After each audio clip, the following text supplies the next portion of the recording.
our female fitness myths topic has blended into March, and we're kicking off this month with the myth that deadlifts are bad for your back or that squatting will hurt your back and vice versa. No, I'm sorry, but lifting is actually really good for your back. And there are lots of reasons to lift weights with your clients and yourself. So before I dive deep, there's a group of elements that need to sort of all work in alignment for someone to squat or deadlift without pain. They need to be lifting properly, okay? So a proper technique will vary from person to person, situation to situation, and depending on what they're doing in their lifestyle. So it's not one perfect way of deadlifting or squatting. The synchronization and the health of their deep core and pelvic floor, including for men, will matter.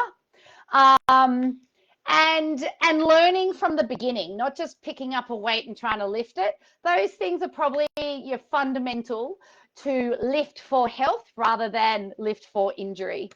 Now, people should be lifting stuff. You should be lifting weights in the gym, and you're often lifting as a fact of life as well, especially if you're a mum.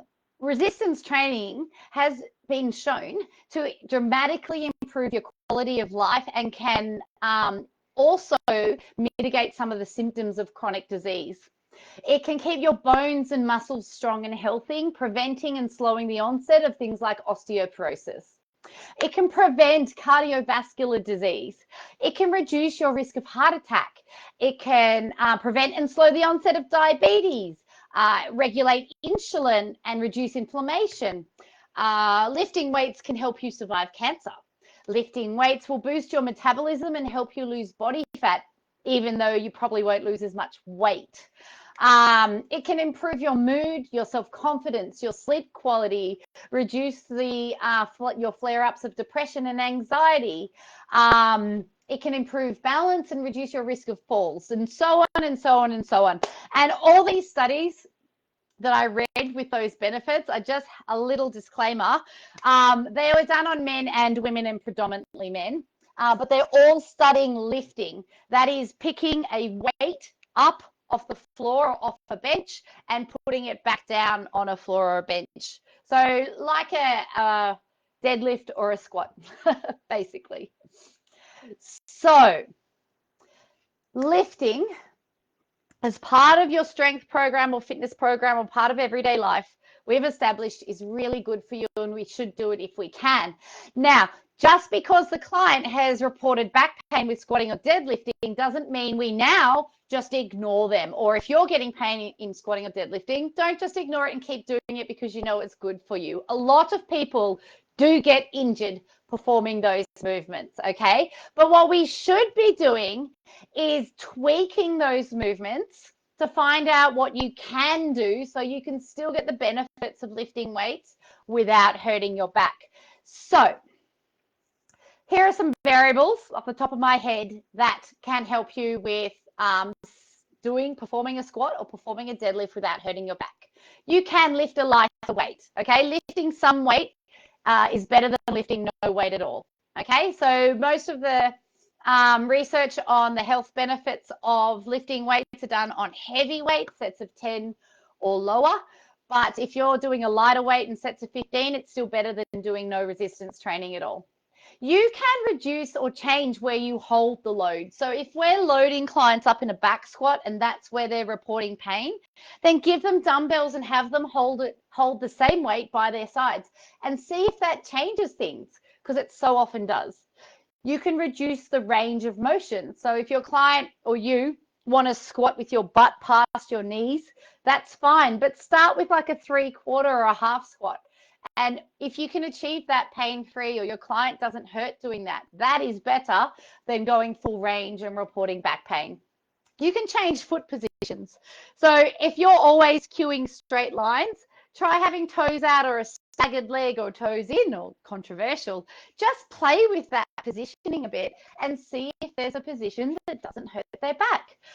Cue pelvic floor. The pelvic floor is like massively underutilized. You can mobilize the back or above and below where it hurts before you even try to lift the weight. See what changes. You can activate the glutes. Lots of people do that. Get the butt all fired up and then go and do your squats. See what happens. You can just practice technique for ages with banded loads or no loads for a while, and then start loading it up and see if it changes your experience of a squat or a deadlift. You can check the pelvic position.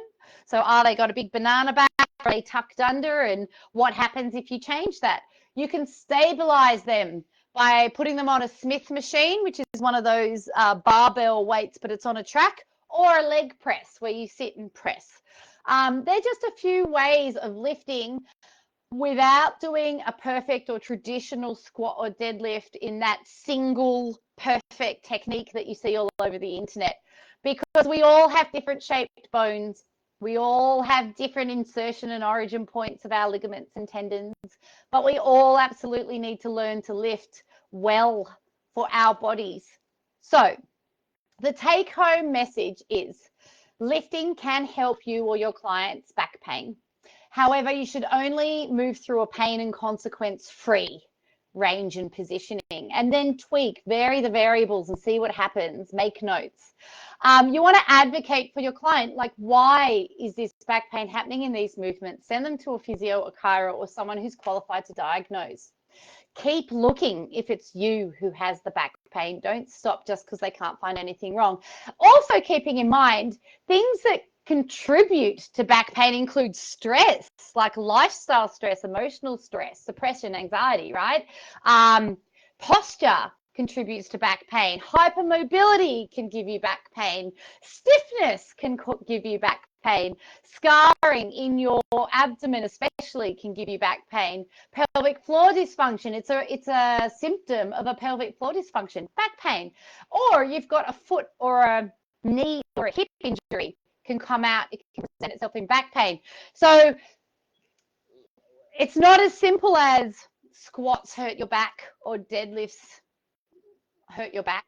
It's far more complex, but that's not the same thing as saying you should still do it even when it hurts your back. Modify it and then keep lifting if you can without pain. So if you are one of those people or you have clients with chronic back pain, here are some exercise considerations. And these are from the Emergency Care Institute, from one of the New South Wales government, okay? You can take pressure off the affected area by mobilizing the structures above and below it. So overwhelmingly in the gym, back pain occurs in the low back.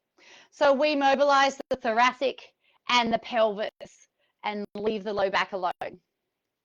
Move, okay? Rule of thumb, someone who has back pain is move, but don't stretch it, okay? Especially if it's a posture or hypermobility related injury, which personal trainers are not qualified to diagnose.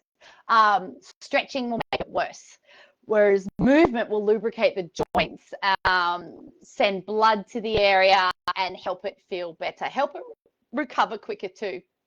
It's really important to consult with their physio or doctor, because personal trainers are not qualified, or even general population, you can't diagnose your own pain. Go and get lots of opinions. While you're inflamed, if you have flare-ups, don't load it with strength, because a lot of the time a flare-up will end up in a spasm, and loading it is shortening it and spasming it more. Commence deep core training right away. Someone's chronic with their low back pain or have had low back injury, whether they're a man or a woman, pelvic floor exercise has an analgesic effect. So if you're a trainer and you're not qualified in deep core training, please go and do it. And general populations, go and learn your Kegel and your pelvic floor movement by going to see a pelvic health physio. Any questions, comment below, or send me a direct message and I will try to answer it.